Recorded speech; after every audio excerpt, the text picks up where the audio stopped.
வணக்கம். இன்றைக்கி நம்ம இல்விருந்து சமையலில் மட்டன் குழம்பு வைக்கலாம். இந்த மட்டன் குழம்பு ஹோட்டலில் வைக்கிறத விட ரொம்ப டேஸ்ட்டாக இருக்கும். வாங்க எப்படி வைக்கிறதுன்னு பார்க்கலாம். மட்டன் குழம்புக்கு 1 கிலோ மட்டன் எடுத்து கழுவி சுத்தம் பண்ணி எடுத்து வச்சுருக்கேன்.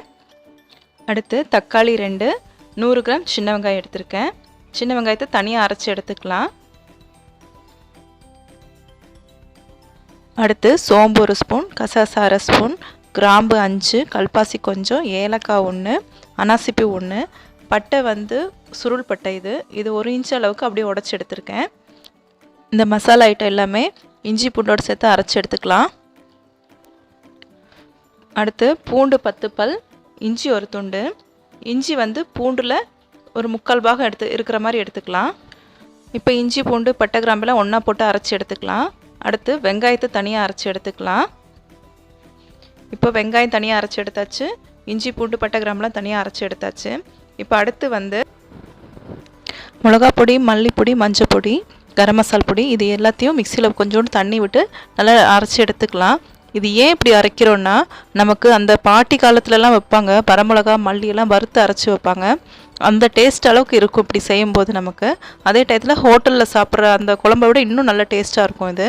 இன்னொரு விஷயம் திக்காகவும் இருக்கும், அதிகமாகவும் இருக்கும் குழம்பு. இப்போ இதோட அளவு மிளகா பொடி நம்ம காரத்துக்கு தகுந்த அளவுக்கு எடுத்திருக்கேன். மிளகா பொடியை விட 1 ஸ்பூன் கூட மல்லிப்பொடி எடுத்திருக்கேன்.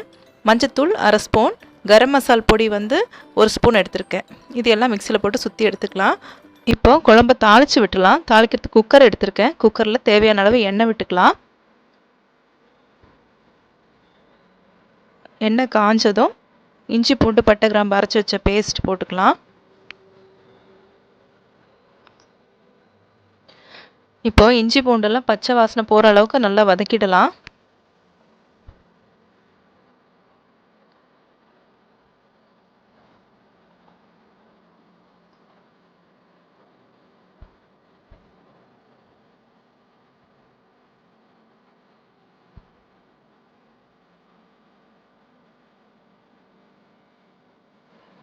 இஞ்சி பூண்டு பேஸ்ட் நல்லா வதங்கிருச்சு. இப்போ கறியை சேர்த்துக்கலாம்.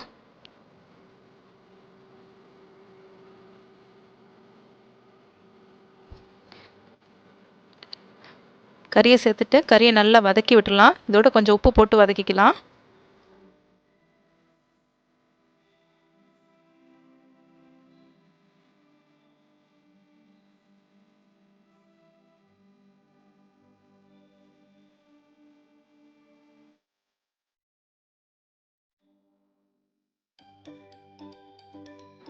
இது நல்லா வதங்கி வரட்டும். அந்த எண்ணெய் தெளிஞ்சு வரும்போது அரைச்சி வச்ச வெங்காயத்தை சேர்த்துக்கலாம்.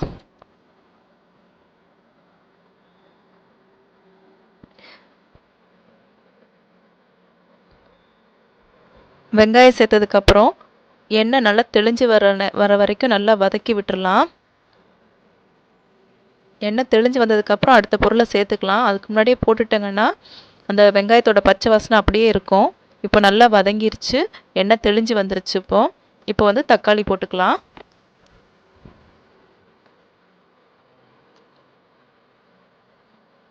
இப்போ 2 தக்காளி பொடியை நறுக்கி வச்சுருக்கேன், அதை போட்டுக்கலாம்.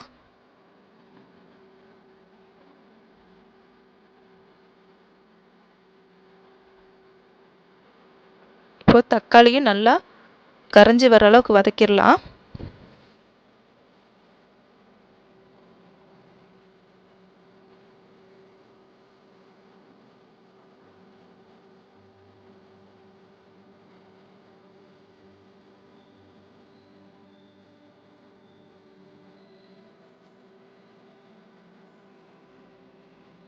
இப்போ தக்காளி நல்லா வதங்கிருச்சு.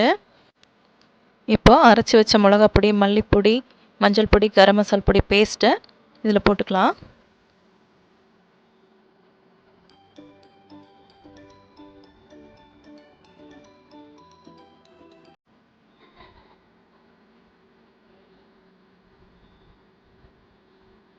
போட்டுட்டு அதையும் நல்லா வதக்கி விட்டுடலாம். இந்த பச்சை வாசனை போகிற அளவுக்கு வதக்கிடலாம்.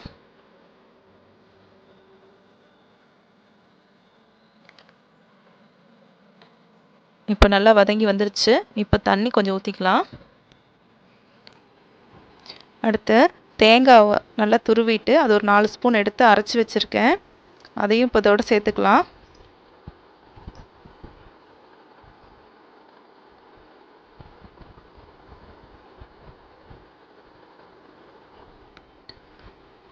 தேங்காய் ஊற்றுனதுக்கப்புறம் தேவையான தண்ணி ஊற்றிட்டு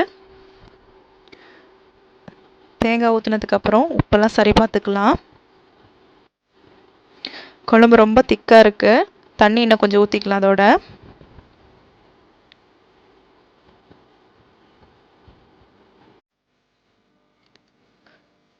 இப்போது இன்னும் கொஞ்சம் தண்ணி ஊற்றிட்டு குக்கர் மூடி போட்டு 4 விசில் விட்டுடலாம்.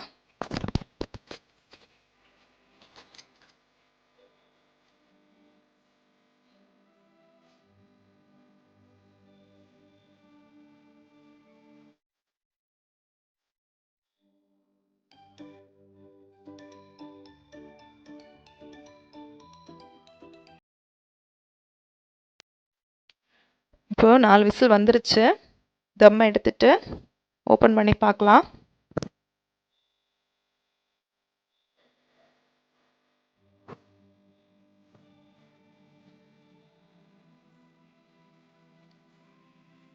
அவ்வளோதான், நம்ம குழம்பு இப்போ சூப்பராக ரெடி ஆயிடுச்சு.